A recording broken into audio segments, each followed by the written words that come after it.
অদ্ভুত এক কাহিনী। একটা লোকের সঙ্গে যে আজব কাহিনীটা ঘটে গেল সেটাই আমরা শুনতে চলেছি। চলুন শোনা যাক।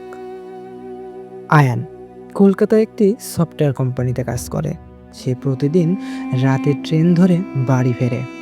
অফিসের কাজের চাপ বেড়ে যায়। আজ সে অনেক দেরি করে ফেলেছে। রাত তখন প্রায় 11টা। স্টেশনে পৌঁছে দেখে প্ল্যাটফর্ম প্রায় ফাঁকা। কেবল দু একজন যাত্রী বসে আছে। ট্রেন আসতে দেরি হচ্ছে, তাই সে একটা বেঞ্চে বসে পড়ল। হঠাৎ করে কেমন যেন অস্থির লাগতে শুরু করলো আয়ানের। মনে হলো কেউ যেন তাকে দূর থেকে লক্ষ্য করছে। সে চারিদিকে তাকিয়ে দেখল, আশেপাশে কেউ নেই। কিন্তু ঠিক তখনই স্টেশনের ল্যাম্পপোস্টের নিচে একটা ছায়ামূর্তি দাঁড়িয়ে থাকতে দেখল সে। অদ্ভুত কালো একটা মুখ দেখা যাচ্ছে না। আয়ান চোখ কষলে আবার তাকালো। এবার কিছু নেই। হ্যালুসিনেশন হচ্ছে নাকি, মনে মনে ভাবল সে। ঠিক তখনই ট্রেন ঢুকলো প্ল্যাটফর্মে। অনেকটা অস্থির নিঃশ্বাস ফেলে সে উঠে পড়ল। পুরো কামরা প্রায় ফাঁকা। কয়েকজন যাত্রী ছড়িয়ে ছিটিয়ে বসে আছে। সে জানালার পাশে গিয়ে বসলো। হেডফোন লাগিয়ে মোবাইলে হালকা গান চালিয়ে দিল। অদ্ভুত এক ছায়া।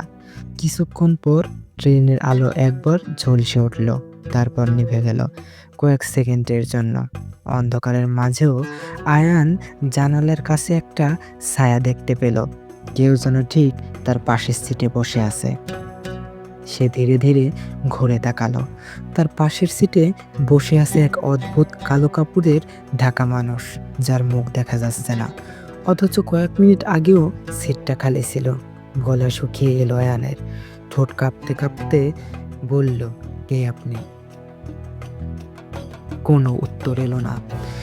ট্রেন তখন অন্ধকার গ্রামের পাশ দিয়ে যাচ্ছে। জানালার বাইরে শুধু অন্ধকার আর ঘন বন। আয়ান আবার জিজ্ঞেস করলো, এবার কিছুটা জোরে, আপনি কি এই ট্রেনে উঠেছিলেন? কোনো শব্দ নেই। ঠিক তখনই ট্রেন বাতিগুলো আবার এক ঝলক জ্বলে উঠল। আয়ান আতঙ্কে দেখতে পেল সেই কালো মূর্তিটির কোনো মুখ নেই, যেন একটা শূন্যতা। তার হৃৎপিণ্ড দ্রুত ধুকপুক ধুকপুক করতে লাগলো। ভয়ঙ্কর অভিজ্ঞতা। ট্রেনের আলো আবার নিভে গেল। পুরো কামরা ঘন অন্ধকারে ঢেকে গেল। তখনই কানের কাছে শোনা গেল এক শীতল ফিসফিসানি, তুমি এখান থেকে যেতে পারবে না। আয়ান আতঙ্কে উঠে দাঁড়ানোর চেষ্টা করল, কিন্তু তার শরীর যেন জমে গেল। সে নড়তে পারছিল না, যেন এক অদৃশ্য শক্তি তাকে চেপে ধরে রেখেছে। হঠাৎ করেই ট্রেনের জানলার কাছে কিছু একটা লেখা ফুটে উঠল, আমরা সবাই এখানে বন্দী। আয়ান চিৎকার করতে চাইল, কিন্তু গলা দিয়ে কোনো শব্দ বের হলো না। চারপাশে সবকিছু ধীরে ধীরে ঝাপসা হয়ে আসছিল। মনে হচ্ছিল সময় থেমে গেছে। ট্রেনের আচমকা ঝাঁকুনি দিয়ে থেমে গেল। সঙ্গে সঙ্গে সব ঠিক হয়ে গেল। বাতিগুলো আবার জ্বলে উঠল, আর চারপাশের সিট একবারেই খালি। আয়ান দ্রুত ব্যাগ নিয়ে দরজার দিকে দৌড় দিল। দরজা খুলেই সে লাফিয়ে নেমে পড়ল প্ল্যাটফর্মে। মাথার ভিতর তখনও সেই ফিসফিসানি প্রতিদ্বন্দ্বী বাজছিল, তুমি ফিরে যেতে পারবে না। ঘড়ি দেখল সে, রাত 12টা 30 মিনিট।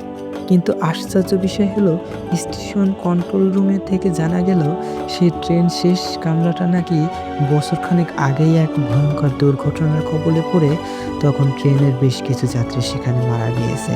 সেই মুহূর্তে আয়ান বুঝতে পারল সে ঠিক কোন কামরায় বসেছিল।